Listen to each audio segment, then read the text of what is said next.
Hi class. Welcome to another session of income from capital gains. आज हम लोग करेंगे साहब दूसरा हमारा लास्ट एग्जाम्शन 54F।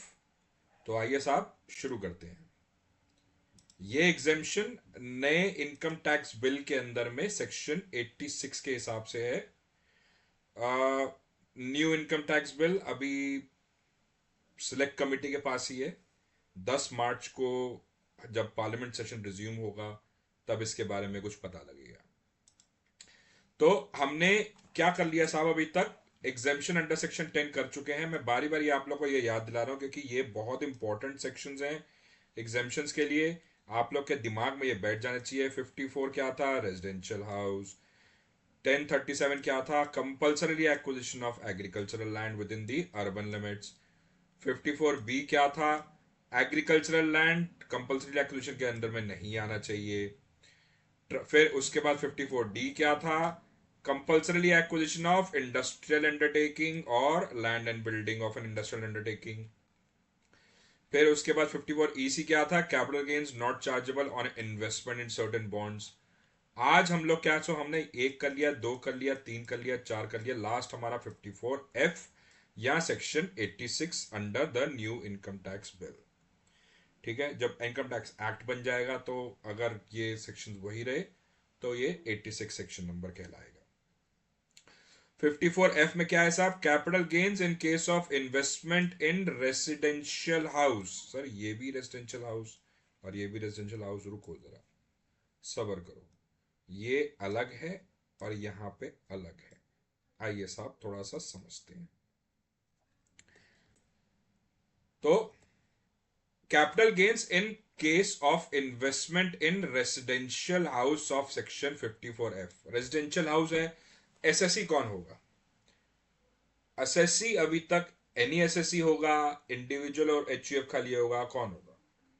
तो क्योंकि ये रेजिडेंशियल हाउस है, हमारे को कॉन्सेप्ट पता है। मेरे प्रीवियस वीडियोस में मैंने आपको बताया है कि रेजिडेंशियल हाउस भैया कोई दूसरा एसएससी तो लेगा नहीं, इंडिविजुअल या एचयूएफ ही लेंगे। तो एलिजिबल एसएससी इज इंडिविजुअल या एचयूएफ। कंडीशंस क्या होंगे साहब? There should be a transfer of long term capital asset not being a residential house। मतलब आपका कोई भी एसेट हो, पिछले वाले में था रेजिडेंशियल प्रॉपर्टी, इसमें है कोई भी एसेट, ये डिफरेंस है। तो रेजिडेंशियल हाउस यहां पे है अगर आपका कोई भी लॉन्ग टर्म कैपिटल एसेट आपने बेचा है तो ये इस कैटेगरी में फॉल करेगा।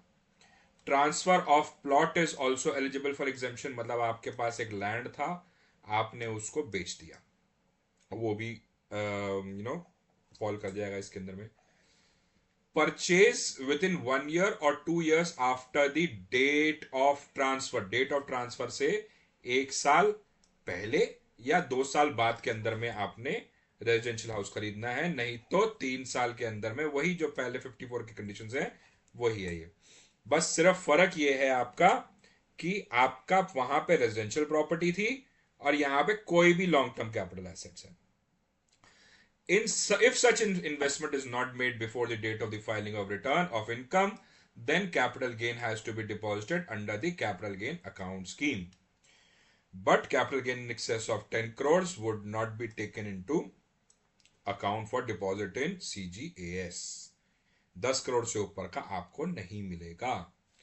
ठीक है, आइए साहब। The assessee should not own more than one residential property on the date of transfer. मतलब आपके पास पहले से एक हाउस प्रॉपर्टी हो सकती है, ये दूसरी हाउस प्रॉपर्टी आप खरीद सकते हैं।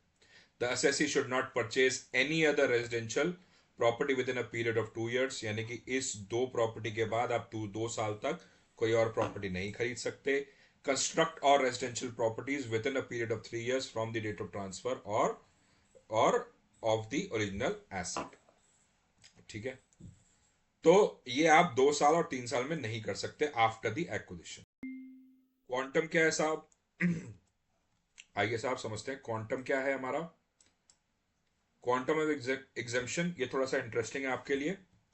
Lower of, if the cost of new residential house if the cost of new residential house is greater than the net sales consideration, profit नहीं, कैपिटल गेन्स नहीं, net sales consideration of the entire of the original asset, entire capital gain is exempt. अर्थात कहने का मतलब क्या, एक आपके पास लॉन्ग टर्म कैपिटल एसेट था, वही मेरा फेवरेट 4 करोड़, आपने सेल कर दी उसको 5 करोड़, 5 करोड़ पे आपके सेल कर दी, आपको कितना आया, 1 CR का कैपिटल गेन आया। आपका जो न्यू रेजिडेंशियल प्रॉपर्टी है, अगर आपने 1 CR किया तो ये less than net sale consideration है। आपकी अगर प्रॉपर्टी 6 करोड़ की है तो आपको ये 1 करोड़ रुपया मिलेगा फुल एग्जेम्पशन। अगर आपकी प्रॉपर्टी 4 करोड़ की है तो अकॉर्डिंगली मिलेगा। तो if the cost of a residential house is less than net sales consideration of the original assets, then proportional capital gain कैसे होगा साहब, LTCG हमारा यहां पे 1 करोड़ आ गया, अमाउंट इन्वेस्टेड से सपोजली 4 करोड़ है, और नेट सेल्स कंसिडरेशन मेरे पास 5 करोड़ है। तो यानी कि मुझे कितना मिलेगा एग्जेम्पशन, 80 लाख रुपए ओनली, 80 लाख का मुझे एग्जेम्पशन मिलेगा एग्जेम्पशन में 54F में। ठीक है, तो proportionate to the net sales consideration, जो मेरा लॉन्ग टर्म कैपिटल गेन्स होगा उतना ही मुझे एग्जेम्पशन मिलेगी, subject to a maximum of 10 CR। तो यहां पे ऐसे मैंने बोला 10 CR के ऊपर आप CGAS में नहीं कर सकते, वैसे ही यहां पे आप 10 करोड़ रुपया के ऊपर में आपको कैपिटल गेन का एग्जेम्पशन नहीं मिलेगा। Consequences where the assessee purchases any other residential house within a period of 2 years, मतलब यहां पे आपको मना कर दिया गया है, अगर आपने एक कर दिया या कंस्ट्रक्शन कर दी साहब with in the period of 3 years, तो क्या होगा, कैपिटल गेन एग्जेम्प्टेड अर्लियर, यानी कि ये जो 80 लाख रुपया आपको एग्जेम्प्टेड अर्लियर था will be taxable as long term capital gains in the previous year in which residential house is purchased or constructed, यानी कि ये 80 लाख रुपया आपकी टैक्सेबल इनकम में उस साल के लिए जुड़ जाएगा। Consequences of transfer of new asset before 3 years, capital gains would rise on the transfer of new house, capital gains exempted earlier would be taxable as long term capital gains. ये तो आएगा ही आएगा, आपका अभी का कैपिटल गेन्स प्लस आपका जो पिछला वाला कैपिटल गेन्स जो आपको एग्जेम्पशन मिला था वो भी आपका इसमें जुड़ जाएगा। आज की क्लास यहीं तक थी साहब। आपके नोट्स के लिए, आपके क्वेरीज के लिए ये रही मेरी ईमेल एड्रेस, ये रहा मेरा phone number. I hope you liking my videos. Please do like, share and subscribe. Thank you and have a nice day. Bye.